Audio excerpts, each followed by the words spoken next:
I want this bicep armpit area to be, again, as close to the elbow as possible without actually being on the elbow. I want to be just to the tricep side of it, okay? I'll show why here in a second.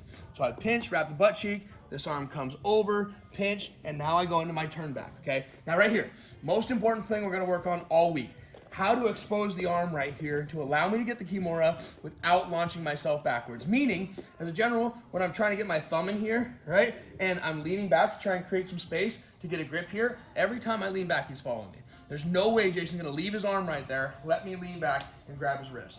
As I lean back, he's gonna continually push me back. One or two things are gonna happen. I'm gonna recognize that, come back and bail on the Kimura, or worst case scenario, I keep going back till he flips me on my back and we lose the position and the submission, okay? So what we're gonna do is as I come over and I pinch just above the elbow here, this is gotta be really tight, okay? So my armpit goes right on the arm and then I bring my elbow as tight to the back as possible.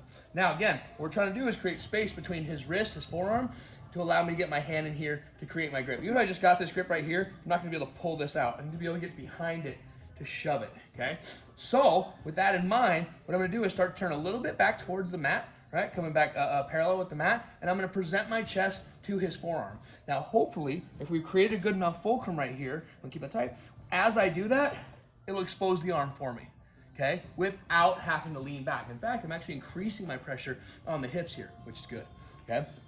So, if I'm doing this, we're gonna lose everything. So I create my fulcrum and keep the arm in here at the same time, and then I simply present my chest forward, find the wrist, and then drive everything down into my Kimura grip, okay? So again, he's playing the underhook game. Just a quick note, if your partner does get all the way up to here, what you need to do is get tall, frame, break your partner back down, and then go back into whatever you wanna do. But I cannot let Jason hang out up here like this with the underhook. He's one step from the dog fight, he's one step from shocking my arm. Nothing good for me is gonna happen there. So generally I'm not doing my pummel fighting up here anyways, it's happening right here, right? And he's pummeling in, I'm pummeling in. That's a great opportunity to pinch right there. Wrap the butt cheek, grab the back, immediately go into the turn back, get this bicep as close to the elbow as possible. You can adjust this later on, but the closer to his elbow I am, the easier it is to hold his arm in here. If I'm up here on his shoulder, when I do my turn back, he'll be able to throw me back without even me leaning back. But when I get right here on his elbow, go ahead and roll me back, it's just a much better grip, okay? So right here, not rotating back. In fact, I rotated back a little bit to get to this position. I'm gonna go back towards the ground to find that wrist. Drive everything in and get our Kimura grip. Take a thumbs down. Questions? See you again? Yep. So it comes on our pull, clamp down on it, switch, turn back, present the chest, find the wrist, drive everything into the Kimura. Then roll your thumbs out. I almost always get my Kimura with thumbs, and then when I'm comfortable and he's not wiggling around too much, I roll my thumbs out. That right there. Most important thing we're working on this week. We got some other cool stuff we're doing, but that's the most important aspect. That presentation and chest to open that space. Let's do that a couple times, and then we'll roll out and do our armbar. 1, 2, go. There's great ways to like roll over and go to like the knee shield chicken wing here.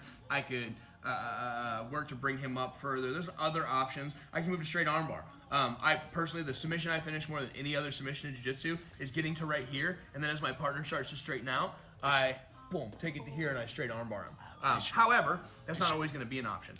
Something I like to do anytime I'm Kimura-ing is to take this hand and put it in his hip. Okay. Now, if I was gonna finish the Kimura right now, if I had an opportunity to finish, I wouldn't want to do that, right? Because I want that free hand. But I can't finish right here. I can't. Not that I can't. It's just really hard. Okay. So instead, while I'm about to make all these other moves, what I'll do is put it right where Jason wants it, which is in his hip.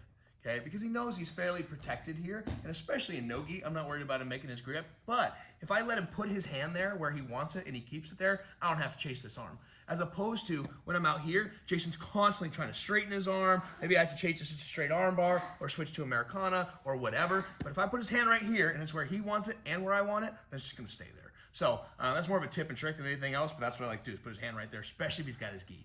Now, all I'm gonna do is straighten my legs. I'm looking back towards his legs and get up on my shoulder, okay? That gives me a straight leg, which is way easier to pull out than a bent leg. However, I don't really have a way to move myself from here. So my other foot comes over inside this thigh. Now, generally, Jason's pinching pretty tight. Go ahead.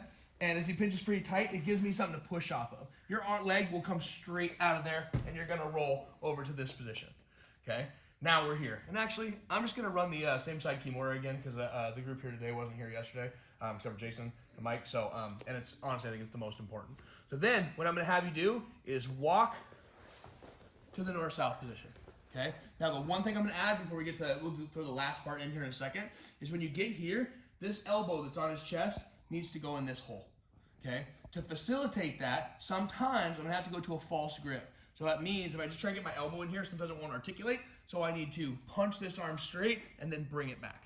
Okay. This grip is okay. Jason, can you pull your arm out of there? No. He can't rotate it further down anyways, so I'm not worried about it. I don't actually have to grip. I just have to keep if I did that, he'd be able to get out, right, and go back. But as long as I'm hooking and pushing down, he's not gonna get out, okay? So we rolled out, and we generally ended up like right here. You're gonna wanna get to belly down as quick as possible. This elbow goes through the hole, and then we reset. It's fine if that hand stays on his hip, okay? It's perfectly fine, okay? Otherwise, I wanna push it to the mat. But this is where we're gonna stop, okay? So one more time.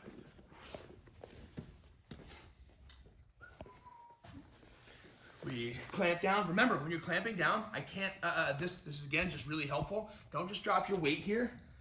Wrap under the butt cheek and up the back. It really helps you pin that arm in there. This arm comes over, I move back. Remember, we're talking about presentation. Find that wrist, drive it to the mat, drive it to the hip, either one. Lock up your Kimura, take your thumbs out. Straighten the legs.